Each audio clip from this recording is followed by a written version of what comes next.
Assalamualaikum warahmatullahi wabarakatuh. Bertemu lagi di channel Pawai PAUD dan Dikmas. Terima kasih telah klik video ini. Silahkan untuk yang belum subscribe, silahkan ditekan tombolnya untuk mendukung channel ini agar lebih berkembang. Pada video kali ini saya ingin menjelaskan sekilas tentang apa itu aplikasi Verval Yayasan. Pada video sebelumnya saya sudah menjelaskan cara melakukan registrasi sebagai operator yayasan.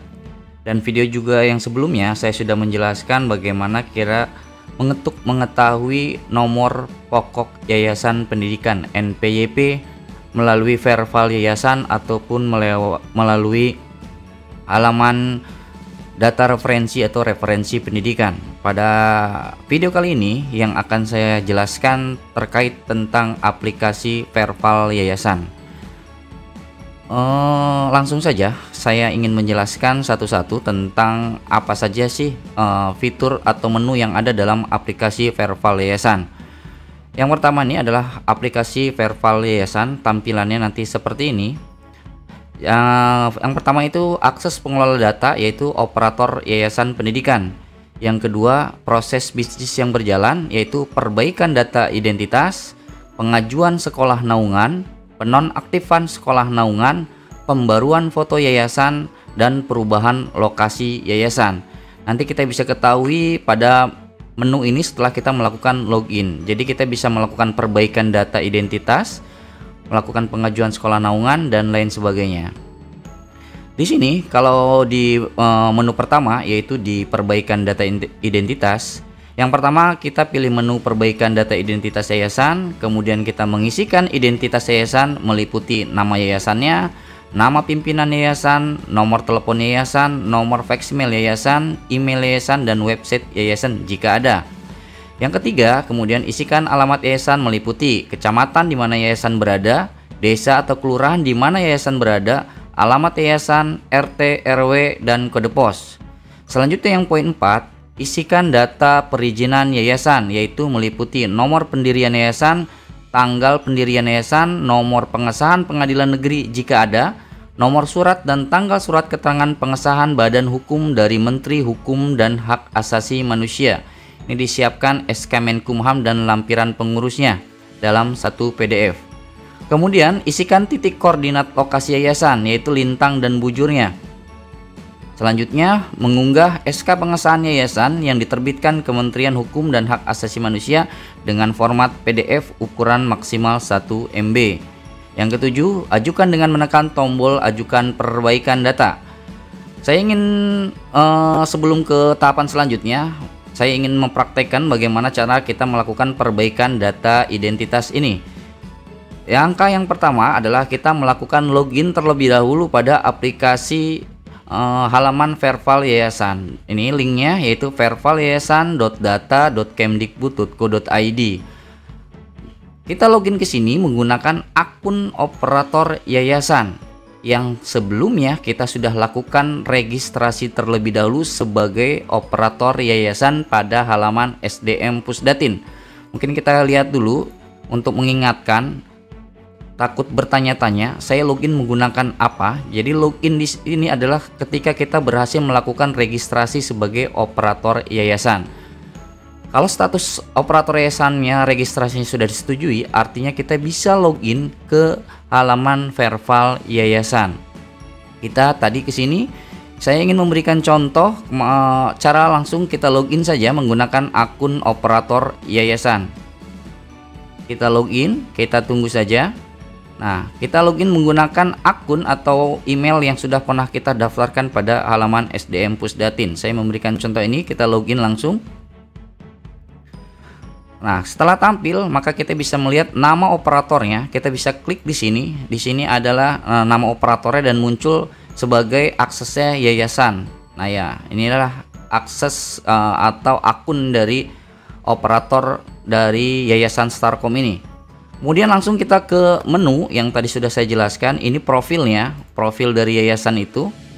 Nah, ini yang tadi kita lihat bahwa ini Yayasan Starkom, ketua yayasannya, kemudian ada operator yayasannya, dan yayasan ini menaungi satu lembaga, yaitu lembaga kursus dan pelatihan Starkom, jenjangnya kursus.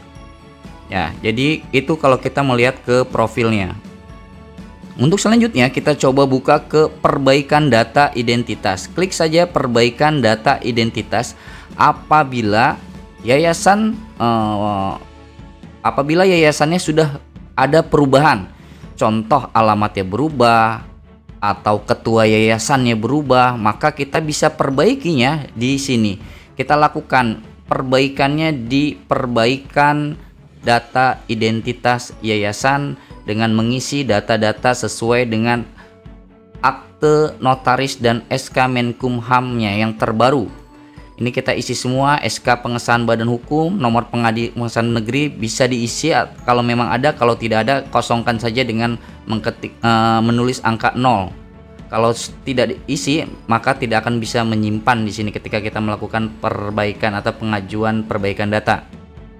Ini kita isi sesuai dengan datanya, kemudian di sini menginginkan lintang, bujurnya, dan melampirkan pengesahan badan hukum Menkumhamnya. Ini AHU-nya beserta lampiran pengurusnya dalam satu PDF. Kita upload di sini tidak boleh lebih dari 1 MB. Setelah berhasil kita maka tinggal ajukan perbaikan. Setelah ajukan perbaikan nanti di sini akan ada tanggal pengajuannya dan statusnya apa. Itu untuk menu pengajuan atau perbaikan data identitas yayasan. Selanjutnya kita akan menjelaskan tentang pengajuan sekolah naungan. Ini masih ada yang bertanya karena ketika melakukan login ke Verval PTK dengan menggunakan akun operator yayasan, ingin merekam atau melakukan daftar guru baru yang belum pernah terdaftar di Dapudik, maka tidak keluar nama sekolahnya. Itu dikarenakan yayasan tersebut belum menaungi sekolahnya, maka harus kita naungi terlebih dahulu. Sudah mempunyai NPWP, sudah memiliki operator yayasan, maka kita harus naungi sekolah tersebut supaya kita bisa melakukan penambahan guru baru melalui Verval PTK dengan menggunakan akun operator yayasan. Maka pilihan sekolahnya akan muncul. Kalau belum pernah atau belum dilakukan sekolah naungan maka tidak akan muncul. Di sini pengajuan sekolah naungan, yang pertama pilih menu pengajuan sekolah naungan, kemudian pilih provinsi di mana sekolah yang akan diajukan sebagai sekolah naungan yayasan berada, pilih kabupaten kota di mana sekolah yang akan diajukan sebagai sekolah naungan yayasan yang berada, pilih kecamatan di mana sekolah yang akan diajukan sebagai sekolah naungan yayasan berada, pilih sekolah yang akan diajukan sebagai sekolah dalam naungan yayasan. Pilih tombol lihat detail sekolah untuk memastikan kebenaran sekolah yang akan diajukan sebagai sekolah dalam naungan yayasan. Yang ketujuh, unggah surat keputusan atau SK yayasan atau surat keterangan yang menyebutkan bahwa sekolah berada dalam naungan yayasan bersangkutan. Ini bisa bentuknya SK atau bisa dalam bentuk surat keterangan. Nanti akan saya memberikan contohnya. Tekan tombol ajukan penambahan sekolah naungan untuk mengajukan sekolah dalam naungan. Ini contohnya nanti di sini. Kalau nanti statusnya warnanya biru, artinya pengajuannya sudah di approve atau di ACC. Langsung saja kita ke halamannya. Di sini ada pengajuan sekolah naungan. Kita klik pengajuan sekolah naungan. Kita pilih provinsi, kita klik aja Jawa Barat. Jawa Barat. Kemudian kita pilih kabupatennya, kabupaten kota, kita pilih Bekasi, kota Bekasi. Selanjutnya kita pilih kecamatan, misalkan saya memberikan contoh kecamatan ya ke Bekasi Selatan. Kemudian pilih sekolah, ini sekolah-sekolah yang berada di wilayah kecamatan Bekasi Selatan dari jenjang PAUD, TK, SD, SMP, SMA. Yang saya bilang di bawah naungan Kemenag maupun di bawah naungan Kemendikbud. Kalau kita lihat di sini, apabila di sini tulisannya sudah samar tidak bisa kita klik, artinya sekolah tersebut sudah dinaungi oleh yayasan. Kita hanya bisa memilih sekolah yang belum dinaungi. Ini contohnya. KB Harapan Mulia ini belum dinaungi, maka kita bisa klik. Tapi kalau kita klik yang lain yang sudah warnanya gelap, ini artinya sudah dinaungi oleh yayasan. Kita tidak bisa mengklaim. kecuali nanti kita bisa ada pengajuan pengeluaran naungannya. Nah, di sini sebagai contoh saya mau menaungi TK Highscope Indonesia. Kebetulan TK Highscope Indonesia ini belum dinaungi yayasan. Kita klik saja. Kemudian kita lihat detail sekolahnya. Klik detail sekolah, maka akan keluar nomor NPSN-nya, nama dan alamatnya. Nah, di sini kita harus mengajukan SK yayasan tadi. Yang tadi pada poin ini, unggah surat keputusan SK yayasan atau surat keterangan yang menyebutkan bahwa sekolah berada dalam naungan yayasan. Ini maka harus kita unggah maksimal 1 MB dalam bentuk PDF. Jangan salah, apabila salah maka akan ditolak. Sebagai contoh, saya sudah pernah mengajukan. Yang pertama, saya pernah mengajukan pada tanggal 7 Agustus 2022 untuk menaungi lembaga kursus. Di sini tanda merah artinya ditolak oleh admin Pusdatin. Ada keterangannya, mohon ajukan ulang dengan melampirkan surat pendirian sekolah dari yayasan. Karena saya salah dalam mengupload. Yang saya upload adalah izin operasional. Ternyata bukan izin operasional. Kemudian saya mengupload kembali surat keterangan dari yayasan pada tanggal 7 Oktober 2022. Ini saya ajukan kembali dan akhirnya di ACC. Saya ingin memberikan contoh kalau ada Bapak Ibu yang ingin menaungi yang belum dinaungi, maka ini contoh surat keterangan yang saya buat menggunakan kop yayasan. Kemudian dibuat surat keterangan, ada nomor suratnya. Kemudian yang bertanda tangan di bawah ini nama ketua yayasannya, tempat tanggal lahirnya, nicknya, jabatannya sebagai ketua yayasan. Menerangkan dengan sesungguhnya bahwa nama lembaga, contoh LKP Starkom atau TK ABC atau PKBM Mawar Melati dengan nomor NPSN sekian, alamatnya jalan apa, merupakan lembaga pendidikan yang berada di bawah naungan yayasan apa. Demikian surat ini dibuat agar digunakan sebagaimana mestinya. Bekasi 7 Oktober 2022. Tanda tangan Ketua Yayasan Wahyu Adiputra dengan menggunakan stempel yayasan. Kalau sudah membuat ini, nanti kita upload di sini. Kemudian kita ajukan penambahan sekolah naungan. Maka nanti akan bertambah di sini akan dalam proses. Kalau tandanya kotak warna orange artinya masih dalam antrian. Apabila sudah terchecklist hijau biru ini, maka artinya pengajuan kita sudah di-approve. Tapi kalau tanda silang ini artinya pengajuan kita ditolak dan kita harus memperbaikinya kembali. Pada menu selanjutnya di sini ada setelah pengajuan sekolah naungan, kita juga bisa menonaktifkan sekolah naungan.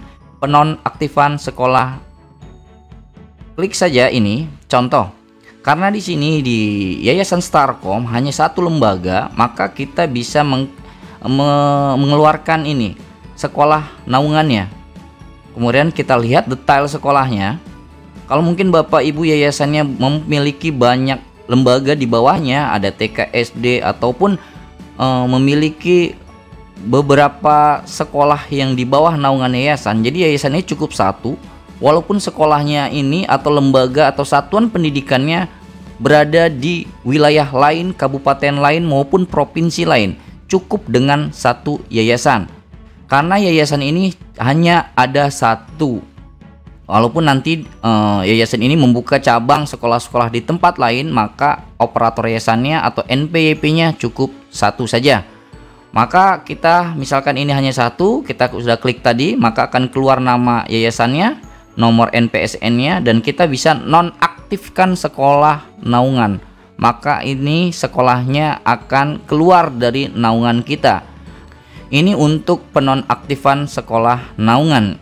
Selanjutnya kita ada menu upload foto dan hapus foto. Sebagai contoh lagi, kita lanjut ke sini tadi. Di sini ada fitur pembaruan foto yayasan. Pilih menu upload fotonya, pilih foto yang akan diunggah dengan format JPG. Maksimal ukuran foto 1 MB. Foto yang diunggah diantaranya foto gedung yayasan, tampak depan, dan foto papan nama yayasan. Pilih tombol upload foto untuk mengajukan foto sebagai foto yang dipublikasikan pada aplikasi Verval yayasan. Foto yang diunggah dan sudah disetujui akan dipublikasikan pada profil yayasan.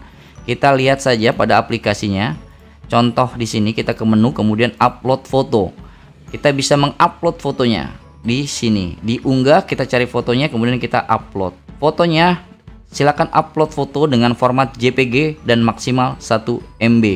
Jadi formatnya JPG bukan JPEG ya. Setelah diupload, sebagai contoh misal kita kalau ke profil, maka tampilannya akan seperti ini. Kebetulan saya hanya mengupload satu tampilan depan, maka muncul satu. Kalau Bapak Ibu memunculkan beberapa foto, maka akan tampil slide di sini beberapa foto yang sudah diunggah oleh Bapak Ibu.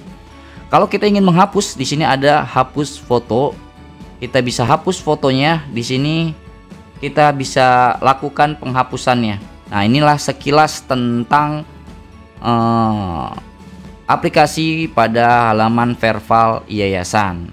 Apabila ingin merubah, ternyata ada perubahan nama operator dan lain sebagainya, ini bisa kita lakukan pada halaman SDM Pusdatin. Pada lain waktu nanti akan saya jelaskan bagaimana melakukan perubahan operator yayasan apabila memang operator yayasannya sudah tidak lagi bertugas di yayasan tersebut atau ingin digantikan. Mungkin itu saja video ya pada kali ini tentang seputar aplikasi Verval Yayasan. Pada video selanjutnya saya akan menjelaskan bagaimana melakukan login ke Verval PTK dengan menggunakan akun operator yayasan. Karena masih banyak yang bertanya bagaimana cara memasukkan guru baru yang belum pernah terdaftar pada Dapodik. Itu hanya bisa dilakukan melalui Verval PTK dengan menggunakan akun operator yayasan. Terima kasih sebelumnya sudah mau menonton video ini. Kembali lagi, subscribe, like, dan share apabila video ini bermanfaat. Salam satu data, salam sehat selalu. Wassalamualaikum warahmatullahi wabarakatuh.